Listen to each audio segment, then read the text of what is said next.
MSN football ടോക്സിലേക്ക് അവർക്കും സ്വാഗതം. Premier ലീഗിൽ ഇന്ന് നടന്ന മത്സരമായിരുന്നു നോട്ടിംഗ്ഹാം ഫോറസ്റ്റ് വേഴ്സസ് ചെൽസി.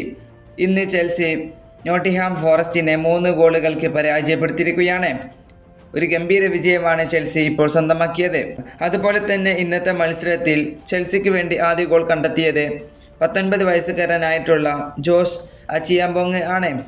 ഒരു മികച്ച കളിക്കാരൻ തന്നെയാണ് ജോഷ് അച്ചിയാംബോങ്, ഒരു ഡിഫൻഡറാണ്. അതുപോലെ തന്നെ രണ്ടാമത്തെ ഗോൾ കണ്ടെത്തിയത് പെഡ്രോ നെറ്റോയാണ്, അതും 52-ാമത്തെ മിനിറ്റിൽ. അതുപോലെ തന്നെ ചെൽസിക്ക് വേണ്ടി മൂന്നാമത്തെ ഗോൾ കണ്ടെത്തിയത് ജെയിംസ് ആണ്, അതും 84-ാമത്തെ മിനിറ്റിൽ. ഇന്ന് മികച്ച രീതിയിൽ തന്നെയായിരുന്നു ഇന്ന് ചെൽസി കളിച്ചിരുന്നത്. അതുപോലെ തന്നെ ഇന്നത്തെ മത്സരത്തിൽ കളിയിൽ ആധിപത്യം സൃഷ്ടിച്ചത് അത് ചെൽസി തന്നെയാണ്. ഇന്ന് ചെൽസിക്ക് 4 ബിഗ് ചാൻസുകളും ഉണ്ടായിരുന്നു. അതുപോലെ തന്നെ 17 ടോട്ടൽ ഷോട്ട് ചെയ്യപ്പോൾ ഷോട്ട് ഓൺ ടാർഗറ്റിലേക്ക് പോയത് വെറും 6 മാത്രമായിരുന്നു. ഇന്ന് മികച്ച രീതിയിൽ തന്നെ ചെൽസി കളിച്ചിട്ടുണ്ട്. അതുപോലെ തന്നെ ഇന്നത്തെ മത്സരത്തോടു കൂടി ചെൽസി ഇപ്പോൾ പ്രീമിയർ ലീഗിൽ 8 മത്സരങ്ങളാണ് ഇതുവരെ കളിച്ചത്.